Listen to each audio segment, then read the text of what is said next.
Before we get into today's episode, we would just like to take the time to thank you all for over 200 subscribers. It truly means the world to us that you are enjoying these videos as much as we enjoy making them. So we want to say a heartfelt thank you to all of you special people, both old and new. But without further ado, let's get back into the episode. Remember to stay safe and take care, and we'll catch you next time.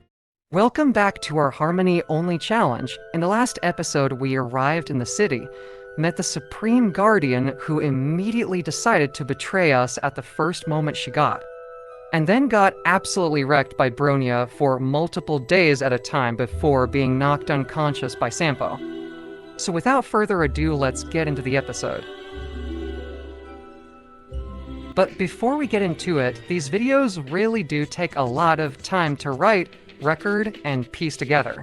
So if you could leave a like, comment, and consider subscribing, it would really mean the world to us. Thank you for watching and have yourself a lovely day. Coming to, we awake to a mysterious woman talking to Sampo, who hints at the fact that someone else was brought to this mysterious place alongside us, and asks him what he intends to do about her. Scrambling, Sampo tells her that he intends to send us all back. After calling out Sampo for lying to her face, Sampo continues to try weasel his way out of things, even stating to the mystery woman that we could be useful to an organization called Wildfire. Started to get irritated, the mystery woman tells Sampo to go get back this mystery girl and not to let her out of his sight again, as that will only cause discourse for Wildfire and the citizens of the underworld. After Sampo leaves, the mystery woman realizes that we've regained consciousness, so we go to talk to her, and after checking on our condition, she introduces herself as Dr. Natasha, and after introducing ourselves, Natasha gives us a rundown on where Sampo went and where we currently are. Happy with our health, Natasha lets us go, but before we leave, we ask her what happened to March and Dan Heng. She tells us that they awoke before us, and that Dan Heng was the first to leave with Sampo, and March just took off after waking up. So with our goal clear, we thank Natasha and head out.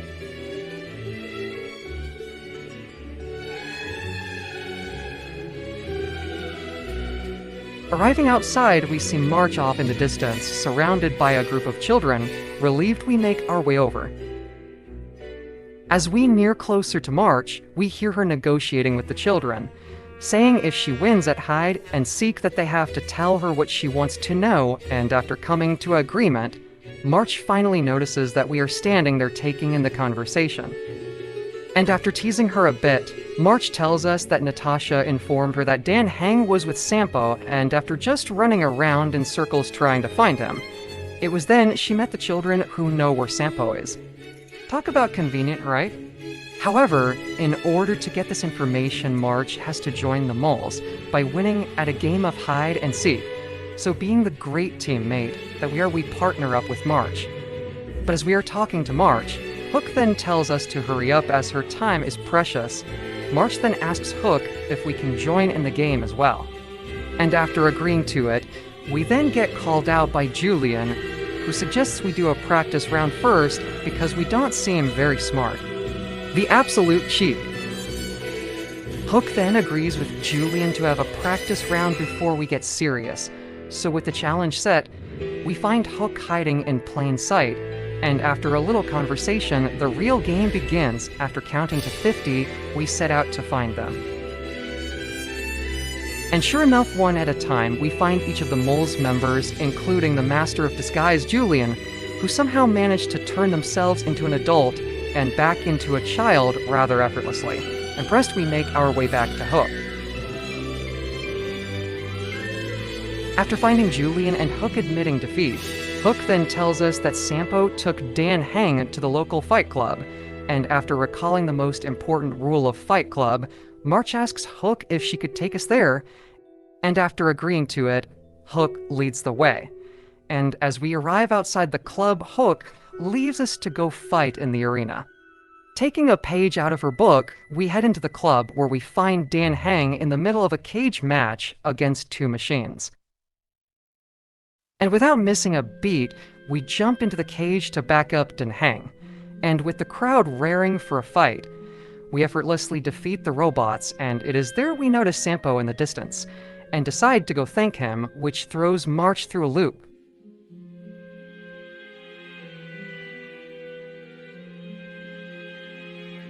After catching up with Sampo, and his multiple attempts to weasel his way out of trouble being met with failure, he finally gives in and tells us that he will introduce us to the organization called Wildfire, telling us that they are our best hope for finding the Stellarin in the underworld.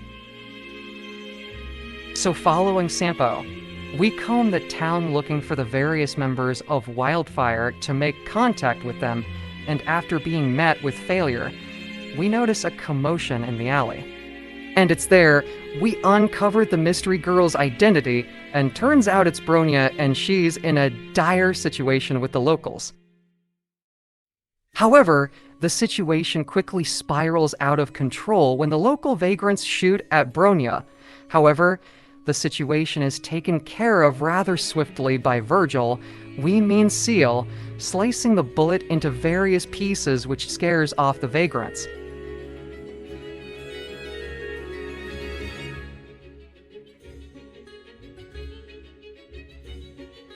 After scaring off the vagrants, Sampo tries to butter up to Celie, who immediately chews out Sampo, saying that she knows that all of this was his doing, and that Wildfire has enough to deal with without his shenanigans.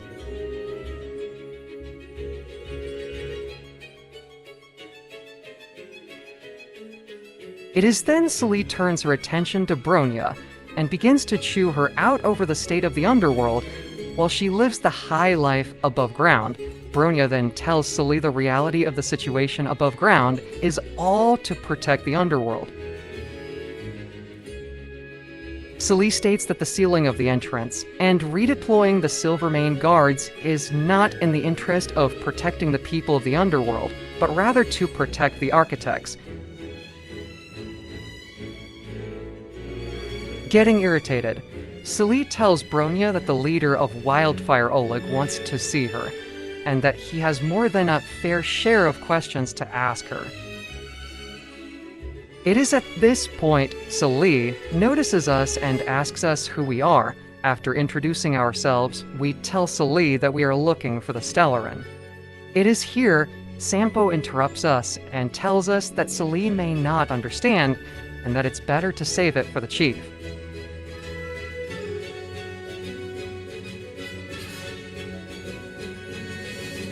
After agreeing with Sampo, Celie tells us that the chief is in the Great Mine, and if we want to talk to him, we must meet her at the entrance to the Great Mine in order to look for him, and then proceeds to leave us.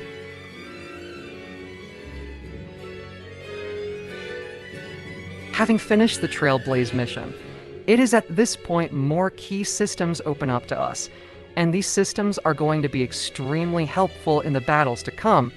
So without wasting any time, we get down to business.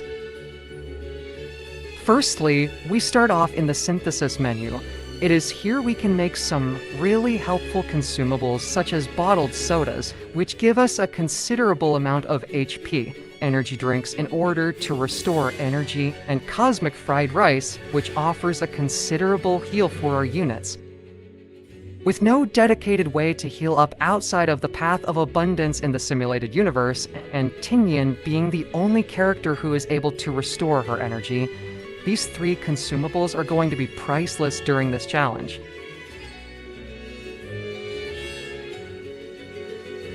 Next up, we have access to two new stores. Firstly is the Shield store, where we can buy Harmony Path Upgrade materials, as well as a 4 Star Street Boxer relic set for the upcoming Hanya. But we also gain a bunch of rewards such as Stellar Jades and a light cone we can't use, just by spending our shield.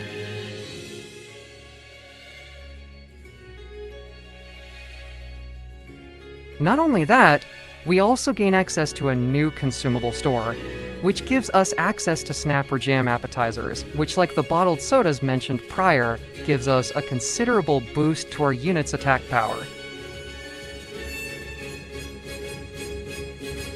Not only that, We also unlocked both the assignments and daily Trailblaze mission systems. These coupled together will allow us to amass a bunch of resources for both Hanya and Ruin Mai, as well as any other Harmony units that are revealed further into the challenge.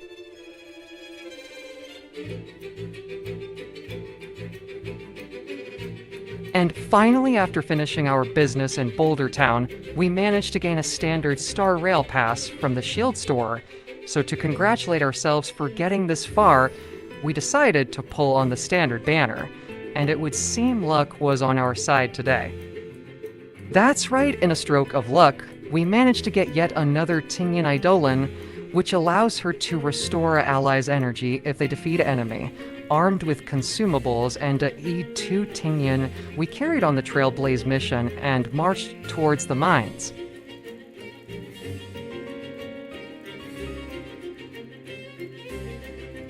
Arriving at the mine's entrance, we rendezvous with Sali, who fills us in on the current situation in the mines, and after talking to Sali, we head into the Great Mine to quell the situation.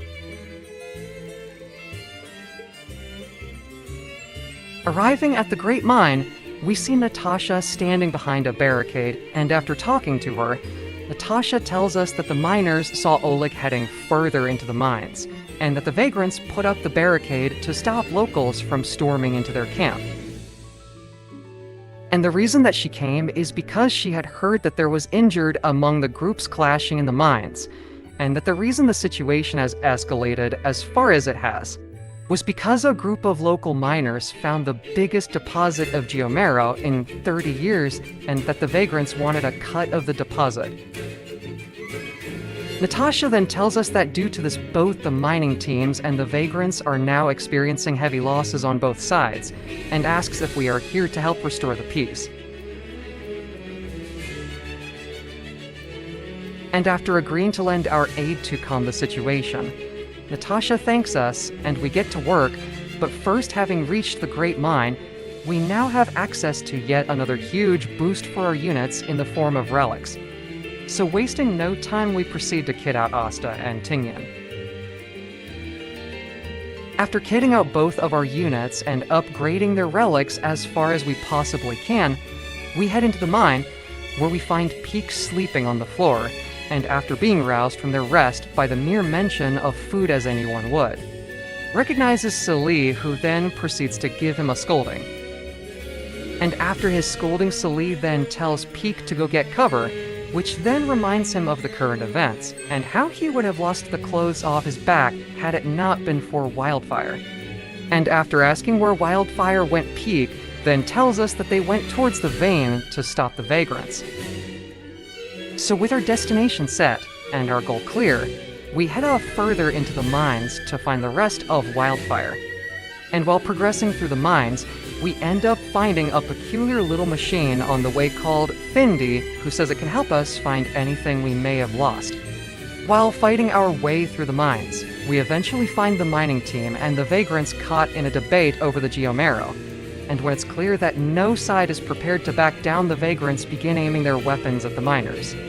And of course, being the heroes we are, we step in.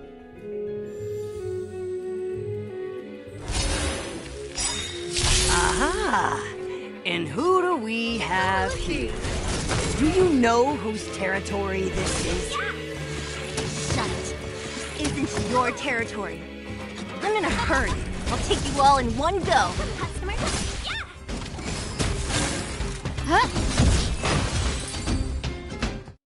And after showing off our newfound strength to the troublemakers, we learn that the mines are no longer being held by the vagrants, but rather the mechanical boss of the underworld Svarog and his legion of robots, and that they are currently guarding the Geomero vein. Armed with new intel, we send the miners off to safety and proceed further into the mines. As we progress further and we unlock a brand new calyx, which takes us from rags to riches, fix a mine cart with the help of Findy, and naturally get into a few scraps along the way.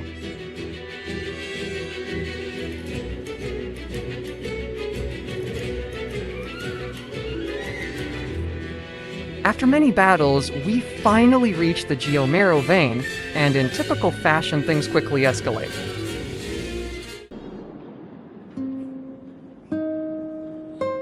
This vein. So this is what everyone is fighting over.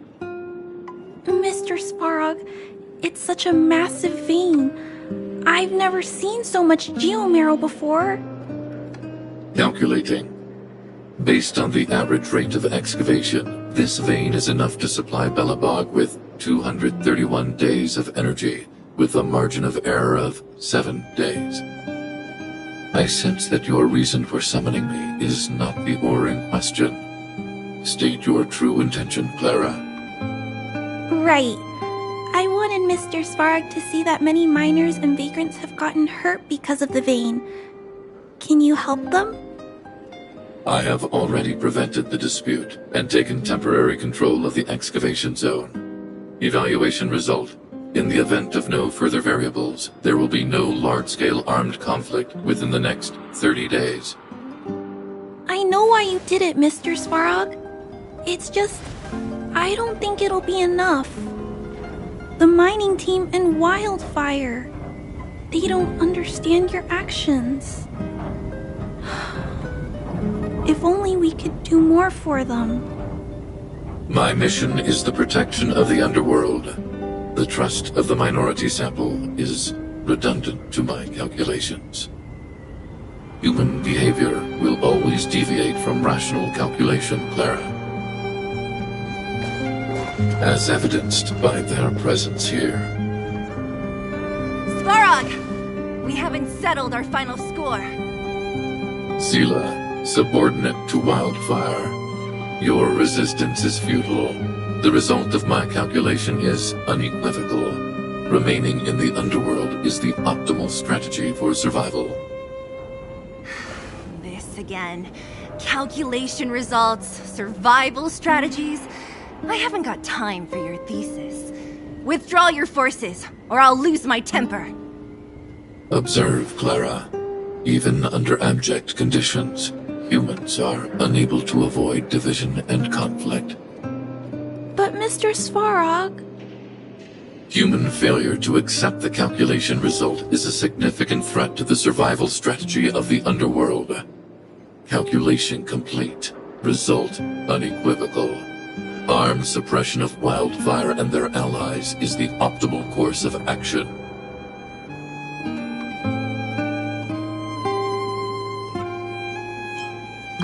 What about the girl in red? That robot is gonna take her away. We must leave, Clara. External variables have triggered a calculation reset. The furnace core hub requires protection. Please, Mills, don't hit them too hard. I was getting bored of those minions. Time for a real fight. Come at me!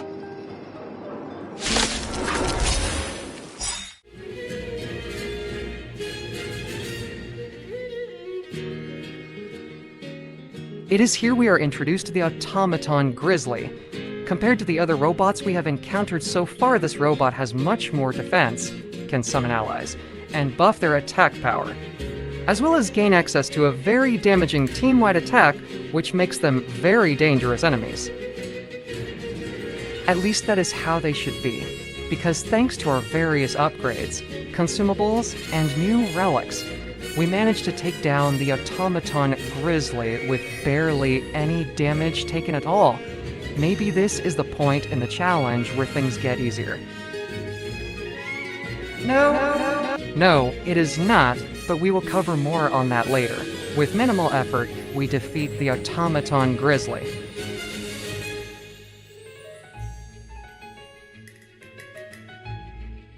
After the battle, we prepared to go look for the chief, but as luck would have it, he had found us first, and with not an injury in sight.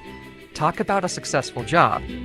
It is at this point Oleg recognizes us and asks who we are, and after introducing ourselves, we tell Oleg about our mission.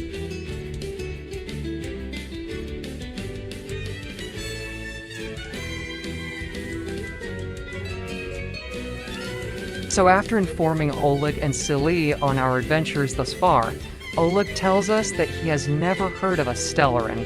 but does know who might have, and after pitching in our vote for Sampo, the international man of mystery, the conversation then changes to the Supreme Guardian. Oleg then states that the Supreme Guardian is nothing more than a liar and tyrant who never cared about the survival of the people, which begins to rile up Bronya. To which Oleg then replies that if Bronya was to go to the towns and talk to the people, she would see the truth of their suffering. But out of respect, Oleg drops the conversation and returns to the matter at hand, telling us that the person in question was none other than Svarog himself, and after wondering why an enemy of Wildfire would help us. Oleg then tells us that the two parties are not enemies in the traditional sense. Confused, Oleg then tells us the reason Svarog is our best lead is due to the fact that we was built during the war 500 years ago during the war with the Antimatter Legion, and has witnessed everything in the planet's history up to this point. So with our goal set, the chief arranges a hotel for us.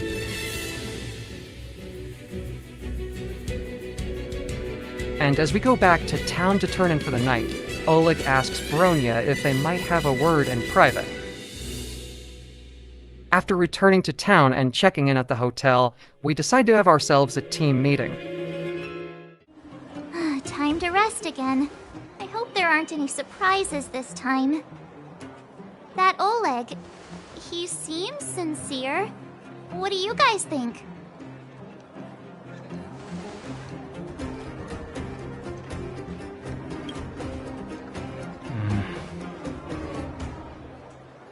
Don't you have something cool to say? Like, appearances can be deceiving?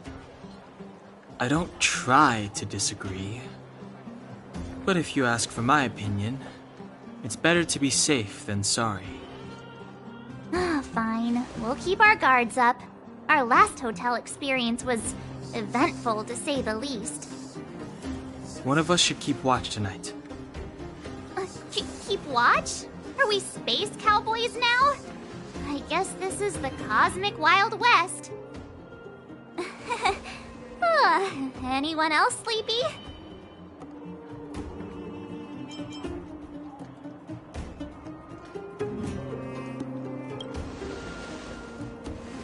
You seem pretty exhausted. Don't overexert yourself. I'll do it. I'll keep watch. Bronya, did you finish talking to Oleg? Hope he didn't make things difficult for you. Not really. Though it wasn't the friendliest conversation. We didn't see eye to eye on everything. I've come to know a great deal in a short time. Doubt I'll be able to fall asleep tonight. I doubt I'll be able to sleep either. Not that I don't trust you. It's just, you're a Silvermane Guard officer in the underground. There might be people looking to harm you. I wouldn't be surprised if there are. The Silvermane Guards have a lot to make amends for down here. If someone had made a stand in the outset and explained the consequences to Madame Kokoliet... forget it.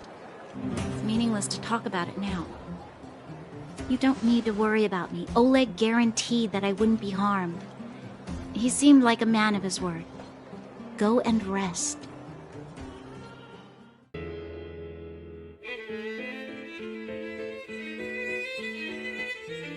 So taking Bronya's advice, we head to our room to get some rest, and after making sure to give the hotel a 5-star review, we settle down for the night. But that is until a familiar occurrence happened. I lost her. My wish. Your so-called plan. What is the point of it all?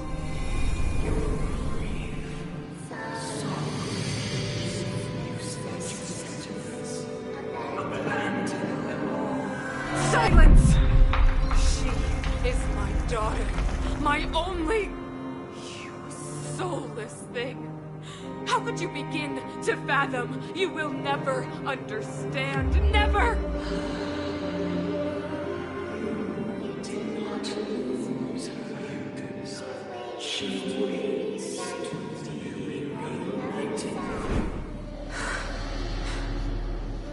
A new world.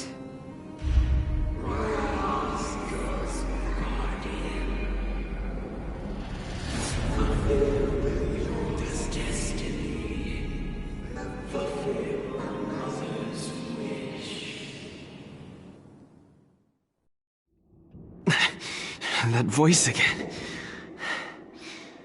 Such a strange dream.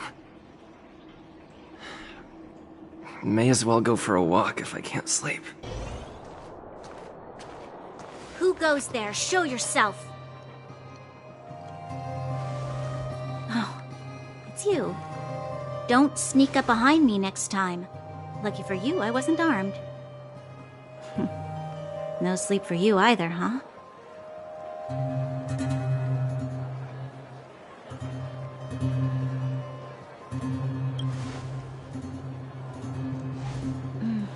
I understand. The more that weighs on your mind, the more your fears become dreamscapes.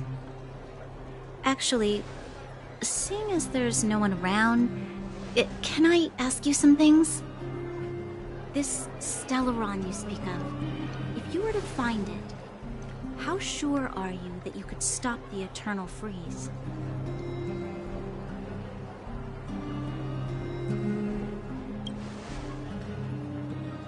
Your confidence actually makes me even more worried. This isn't like helping a child make a snowball. You know, it was difficult for me to believe you. Some of the words you use are too alien for those that have lived their entire life in Belobog.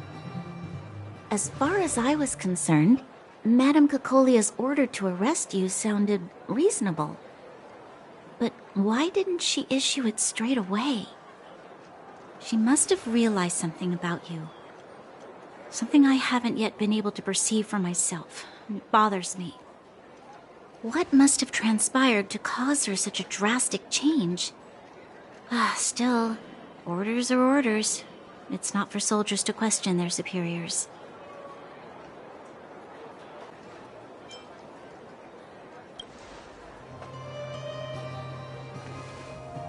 I don't need you to remind me. And I didn't have every confidence that I was doing the right thing. But the sense of duty to carry out an order is bound to prevail with me. In the past, overworld soldiers on the front line would lose their lives in droves. And yet, the Fragmentum's advance would remain unaffected. Nevertheless, that was her reason for deploying all the Silvermane guards to the front line. The transport line for supplies in Geomera remained open, but the passage between the surface and the underground ceased. I approved of that decision. I never thought that the underworld would sink into such ruin without the Silvermane guards. Perhaps Mother was wrong. But how can I change her mind? I've tried, but she won't listen. I don't know how to get through to her.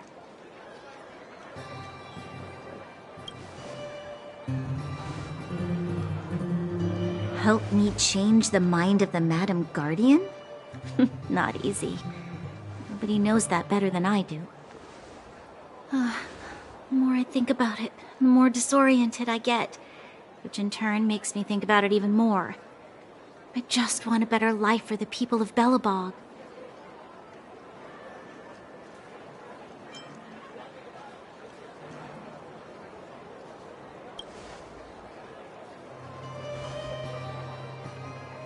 Maybe you're right. Or not. Right now, I just need more time to think. Walk with me. Let's forget our problems for a while.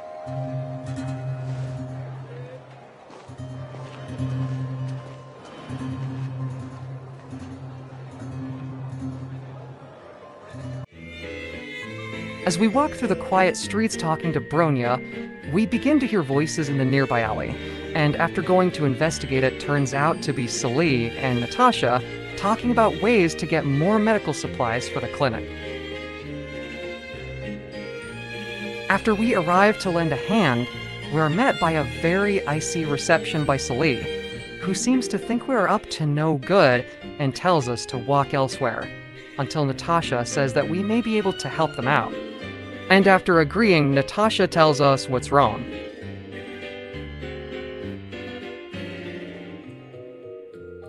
Natasha tells us that since the incident in the mines, both her and Celie have been looking after the wounded, but due to the abruptness of the incident, it has taken a great toll on the amount of supplies they have available to treat the wounded. After asking Natasha if the local towns could lend their aid in this matter, Celie interrupts and tells us the situation is even more dire in the neighboring towns due to the fragmentum continuously spreading and swallowing up all the resources in its wake. As Celie gets more and more angry, Natasha calms her down and tells us that both her and Celie are not originally from Boulder Town, but rather a town from the north that was swallowed up by the fragmentum. And an ironic twist, the very place that we are heading to gather the supplies for her.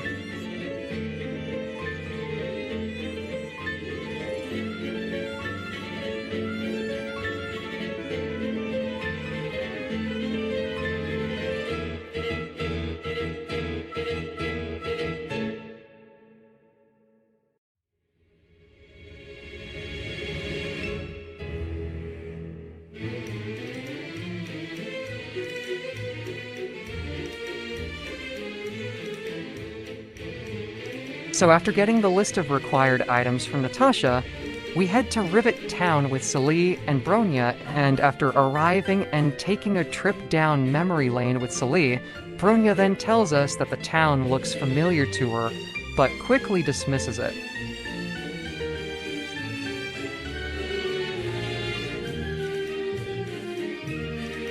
At this point, Celie tells us that the materials that Natasha wanted would likely be in the town center provided the fragmentum has not swallowed them up. So with our goal set, we fight through the fragmentum creatures and finally reach the town's square.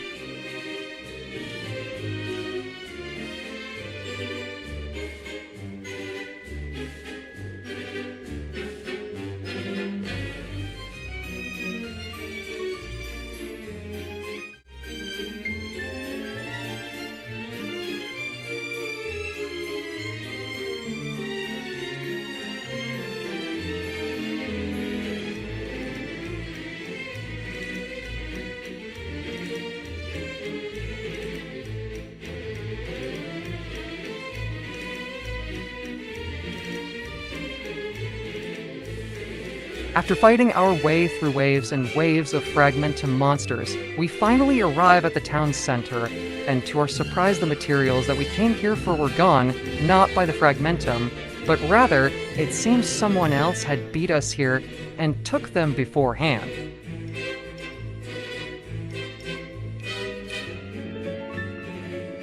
But whoever took the materials had also left footprints, so with a trail to follow, we search for our mystery culprit, and sure enough, after unlocking a gate tucked away in the corner of town, we meet our perp. Eric? Hey, Brat! How could you come here by yourself? Oh, don't you know how dangerous this place is? Zila! You aren't the boss of me. I can go wherever I want. It's none of your beeswax. You took the materials and hid them all here. Not bad, kid. But if we didn't take care of those monsters, what were you planning to do?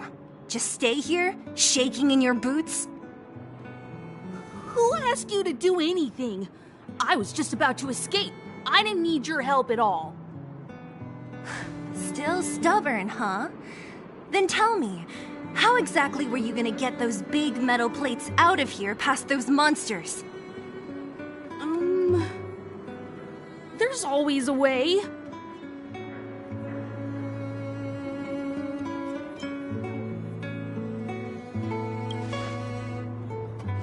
Don't be so polite to him. Everyone in the underworld knows this brat is a no-good thief. If I remember correctly, even the clothes you're wearing came off another kid's back. About that. Tell us, what do you even want metal plates and gauze bandages for? We need them to save people. 200. What? 200 shield. Are you kidding me? You want to negotiate?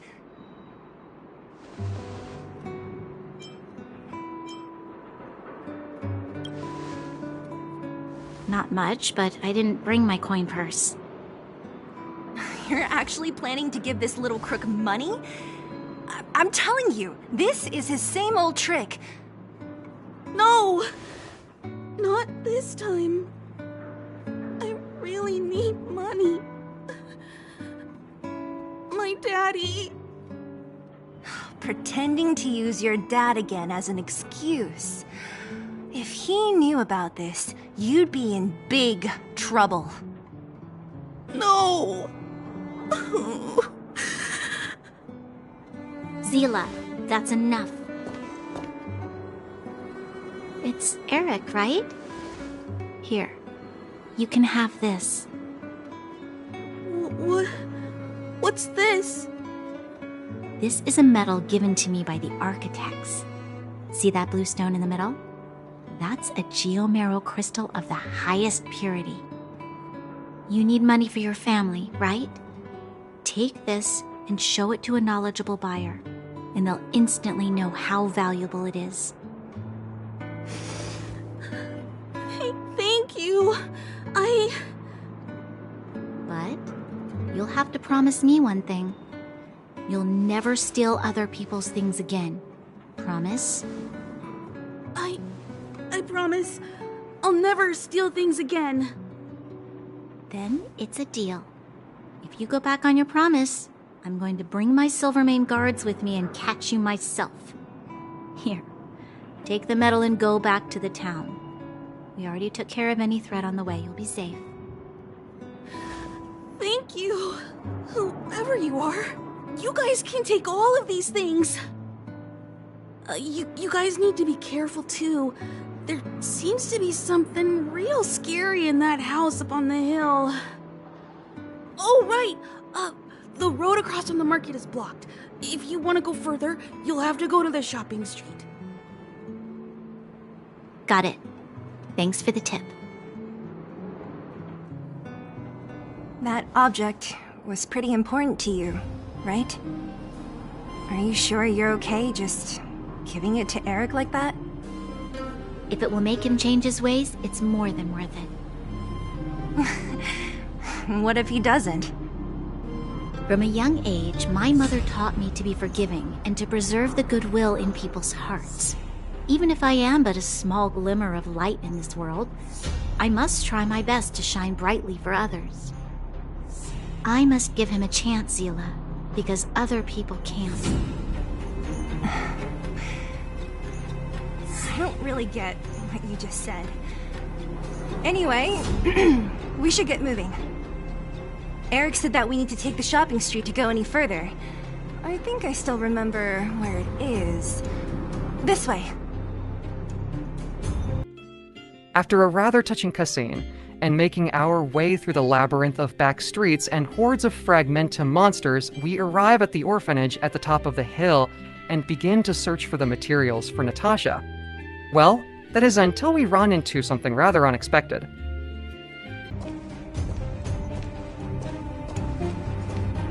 These crates have been sitting here for many years, right? Even if they have materials in them, are you sure they are still usable? Do you think undergrounders care about expiration dates? Even having any supplies is a miracle in itself. No. No. Empty. How are they all empty? Who could have... Careful! Enemy behind you!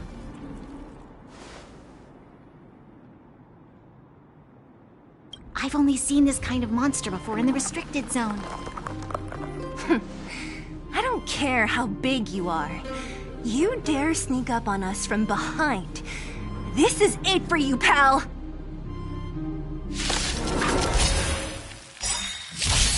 We're in trouble now. Everything is ordained by the stars. Oh, stars, give these trailblazers your blessing.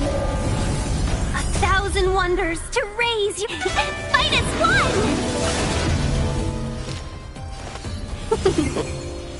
No manners, huh? Who will it be?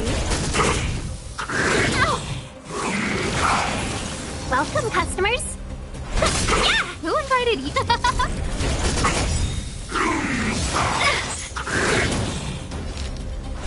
Yeah! Who was these?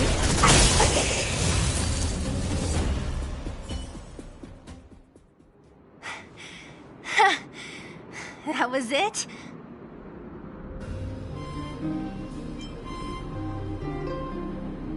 Oh, please. You don't think I could do it? But still, fighting alongside you two was pretty fun. Should be all clear now. Let's poke around. The kids at the orphanage were always getting into scraps when we played out here. If I remember it right, there ought to be some supplies for our cuts and bruises stored in that corner there. I just hope the monster didn't get to them. It wasn't my imagination. Huh? What are you talking about? This building? This playground equipment? I've seen it all before. What?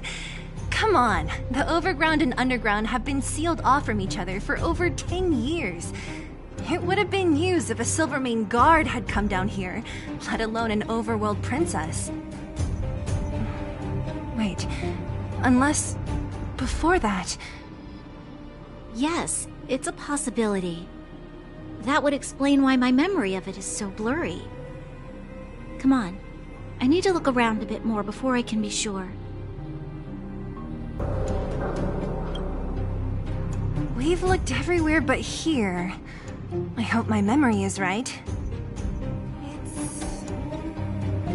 Ah! Yes! We found it! Great! It's barely damaged. Nat wouldn't have expected her old supplies from years ago to have stayed in such good condition. You should still check the expiration date for things like rubbing alcohol. If it's expired, it won't be effective. True. Let me check a few bottles. Huh? What's this? This is something from when I was a child. When you were a child? Are you sure?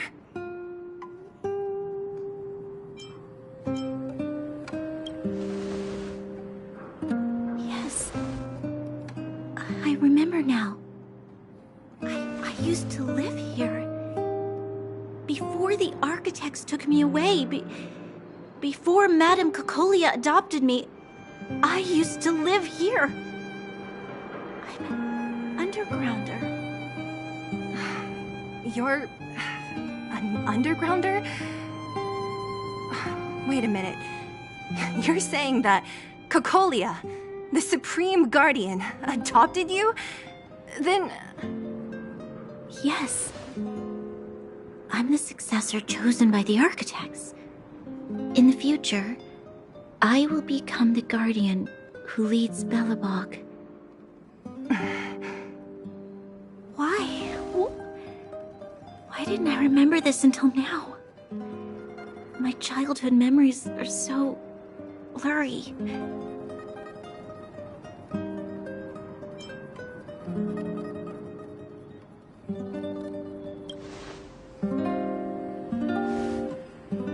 No. Mother would never do that to me. There's no way she would. The architect said that the guardian successor is selected from among all people in Belobog. The selection process can take anywhere from a few years to a few decades. During that time, all children of the appropriate age in both the overworld and the underworld will be tested. In the end, only one child deemed as worthy will be chosen. I must have been chosen from among the children here and then taken to the surface.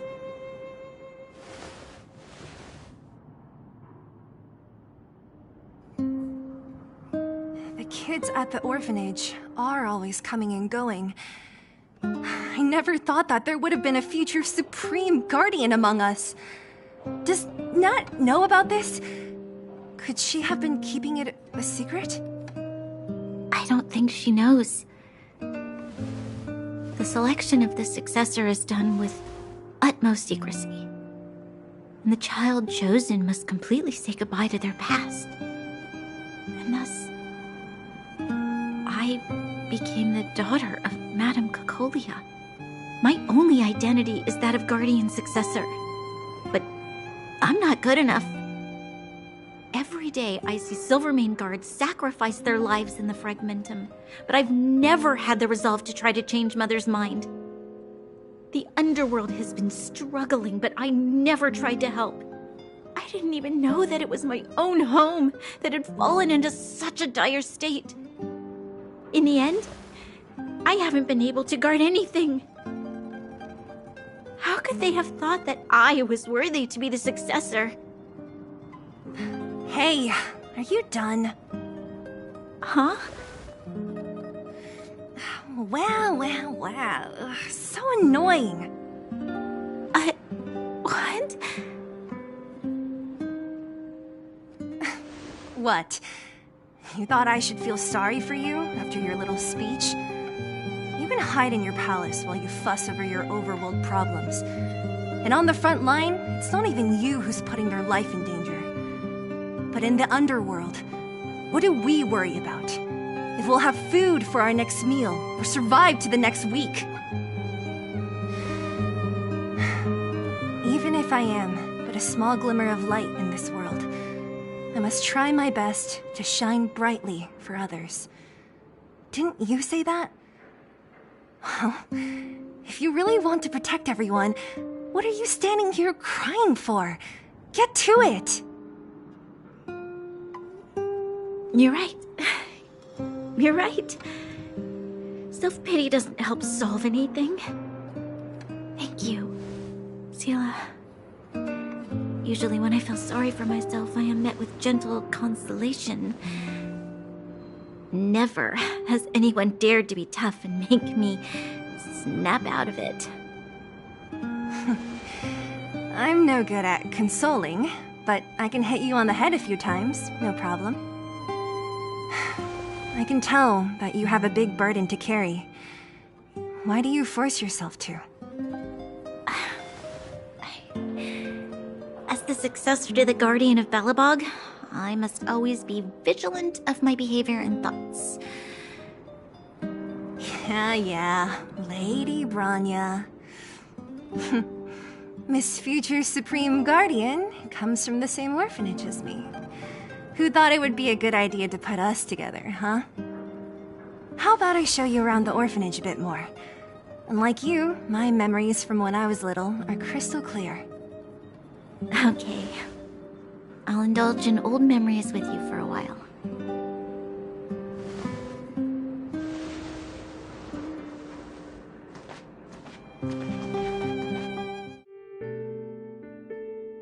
Leaving Bronya and Celie to reminisce on days gone by, we decide to look for the final item on Natasha's list, and upon going down to the storeroom, we begin to hear a mysterious yet familiar voice in the distance. And upon entering the storeroom, we discover Clara with a robot. And after the robot was preparing to attack us, Clara stops it and vouches for us, and with the situation now under control, Clara then tells us that it's dangerous and that we should leave. We then tell Clara that we are looking to help for medicine to help the injured miners. And upon talking with her further, Clara tells us that is the reason she's also here, to gather medicine for the injured vagrants, and then proceeds to apologize for Svarog's behavior at the mines, telling us that Svarog was only trying to stop people from getting hurt.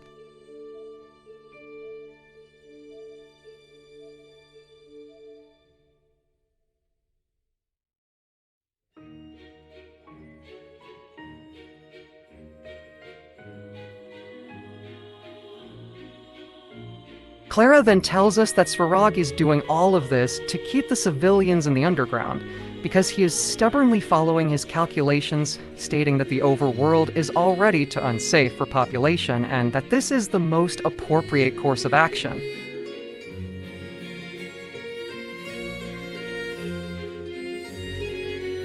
Clara then goes on to tell us that she's well aware of Wildfire's desire to talk to Svarog, but in reality, no matter how many times Wildfire were to talk to him, Svarog will only follow his calculations.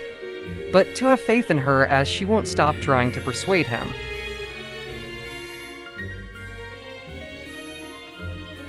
It is at this point we are interrupted by Bronya and Celie. So after recapping our conversation thus far for Celie and Bronya, Celie is disgusted that the Vagrants sent Clara to gather resources for them. At this point, Clara then states that they didn't force her and that she did it out of goodwill.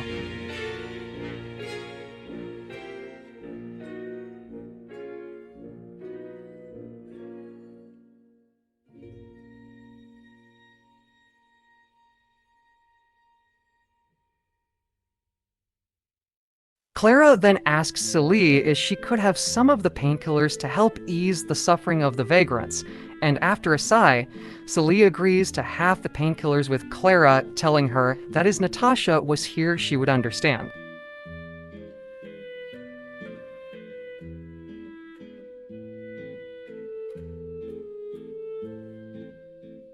After thanking us, Clara tells us that she's going to remain here and search for more helpful resources. So after making sure she will be alright and our mission a success, we decide to head back to Natasha. So after making our way back to Natasha and dropping of the medical supplies, and telling her about our run-in with Clara in the orphanage's storeroom, and after offering to help out Natasha further, she declines telling us that Oleg is waiting for us with March and Dan Heng.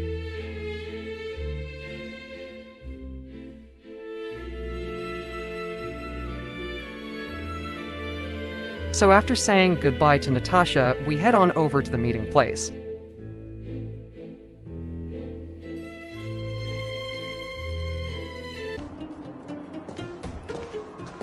Hey, they're finally back! That's nothing. The unannounced disappearance record holder is right here.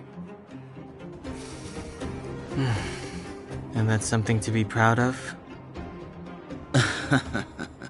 It's good to have everyone back together. Let me get straight to it. Regarding the Stellaron and your predicament in the overworld, your friends have gone over both with me again. The last time I saw Kokolia, she was an impressive young lady. I never thought that after becoming the Guardian. All I can say is that I sympathize with your situation. Rest easy. Wildfire won't go behind your back on this. Your plan sounds a bit like the ravings of a drunken miner, but at least you're offering a road forwards. We Underworlders haven't had a road to anywhere for a long time now, and you can see how things have become. I'm willing to give you guys a shot. Don't worry, Mr. Oleg. We'll make sure you don't regret it. Ravings of a drunken miner is a little harsh. Maybe it is, but I think we need to set our sights on something a bit more realistic. You guys want to know the whereabouts of the Stellaron.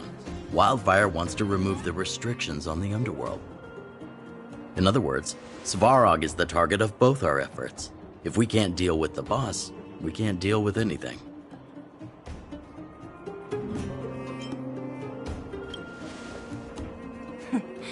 He wouldn't understand. You're forgetting he's a robot. It'd be faster to smash him to scrap metal. We should make preparations for both approaches. Of course, it's better to settle matters through peaceful means, but if the situation changes, we must be prepared for armed conflict at a moment's notice. Wildfire has tried many times to make contact with Svarog, without success. He has no intention of engaging with us. At our current strength, it would be incredibly dangerous to use force. Svarog's robots don't fear sacrifice, and I don't want to risk Underworld lives. But things have changed. Your arrival constitutes an external variable for Svarog. I may not have the full picture, but perhaps you guys have an opportunity to sway him. That would be best. Our scheme is coming along nicely, but I fear that Svarog just isn't the swaying type. You'll understand when you get to his territory. Things never run smoothly down here. What about you, Miss Silvermane? You're the only one here that isn't compelled to do or die with Svarog. I'd like to hear your plan. Well, the underworld is still a part of Belobog. If Svarog's existence constitutes a threat to the people here, I will of course stand with you. Excellent. An enlightened answer, young lady, and spoken like a true successor to the guardianship. Seeing as we're all on the same side, there's no reason to delay. Let's go. I've arranged for a guide to take you to Svarog.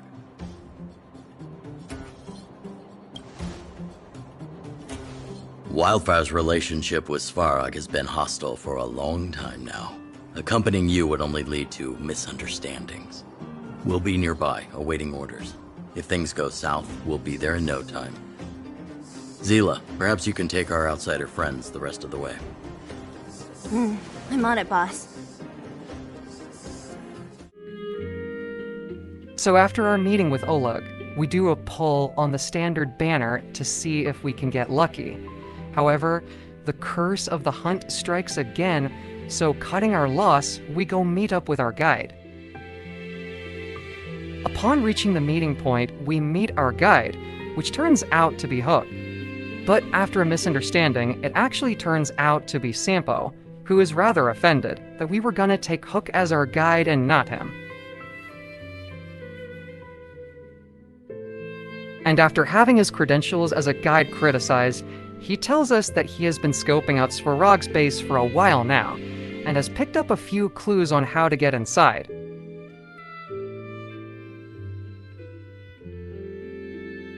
So after arriving at the underground robot settlement, which for some reason has snow, we make our way to the gate to find a way in.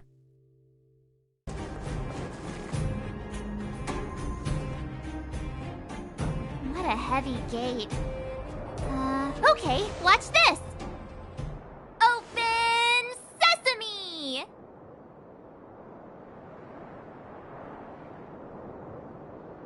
Is that a secret code or something?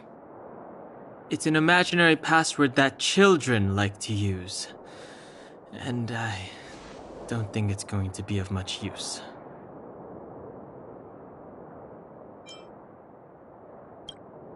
Whoa, whoa. Pry it open? In front of all these vagrants and robots? They have eyes, you know. Luckily for us, I've already figured out the mechanism for this gate. They don't just let any Joe Schmo in and out of Boss Svarog's territory. I mean, if you want to see the big cheese himself, you need certification. Certification? Correct. Only prospectors with the right certification can get in or out.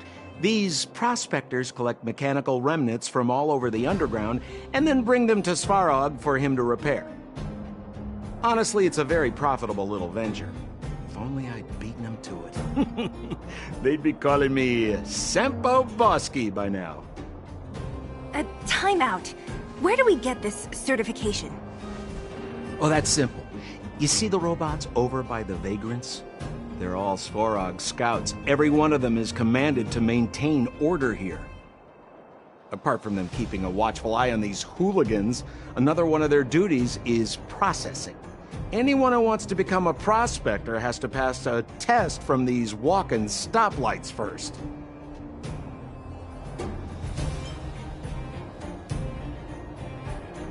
Not a clue. I never had the urge to go on a Svarog suicide mission before. You guys are the ones that want in. Why not go and ask the robots? So with our new goal clear, we set out to get our certification from Svarog scouts, and after answering a question for one and scrapping the other two scouts, March gets her hand rather forcibly stamped not once, not twice, but 3 times. And afterwards, we make our way back to the main gate, where March uses the mark as well as some magic words to get it open.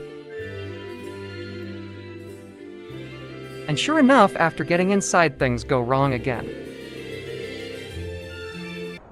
It looks like this gate has a more complicated structure than the last one. Sampo, what is this? Huh? Sampo? Oh, where is he? Oh, where did he run off to? He was just here a second ago. This isn't the first time.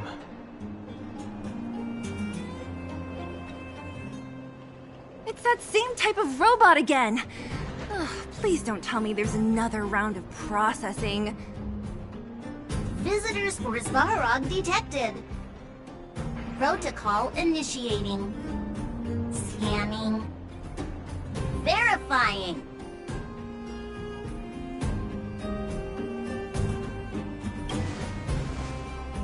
Oh, good plan. Treat the robots like guard dogs. How is that gonna improve our chances? Certification failure. Subject has yet to obtain access permissions. Request rejected. Visitors must acquire access permissions from Ms. Clara. Clara? Oh, the girl we saw in the Great Mine? We need to get permissions from her? What's she got to do with this? Family. Huh, weird. Don't trouble yourself about it. We need to find her. I don't know if this will work, but it's worth a try. Where is Clara right now? Obtaining audio data. Please wait. The energy core's bearing component is broken. If we don't repair it soon, the settlement will be pitch black. Timmy, I'm going back to Rivet Town. Maybe I can recover some usable components. You need to guard the gate while I'm gone. Recording recovery complete. Resuming execution of Clara's commands. She went back? But we were just there. Sounds like we better head over again. Wait, you guys went sightseeing in another town? It wasn't as fun as you think.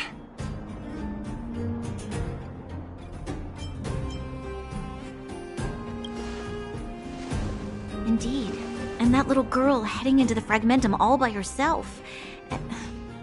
It doesn't bear thinking about. Her strength belies her appearance, but even so... You don't look so tough yourself. Well, let's find her. Svarog's not going anywhere. So without wasting a moment, we head back to Rivet Town to find Clara, only to find Perkins smashed to pieces, and upon talking to him, he tells us Clara is in danger. So without wasting time, we head to the workshop, where we find Clara backed into the corner, by the newest roadblock in this run.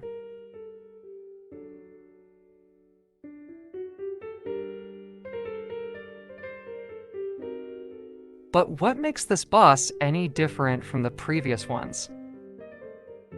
Well, you see, compared to Bronya and Gepard, who, while powerful in their own rights, only did flat damage against us, which made taking it on with Asta and Tingyan a battle of strategy and luck. This boss, on the other hand, is a glorified DPS check for our units. Why is that?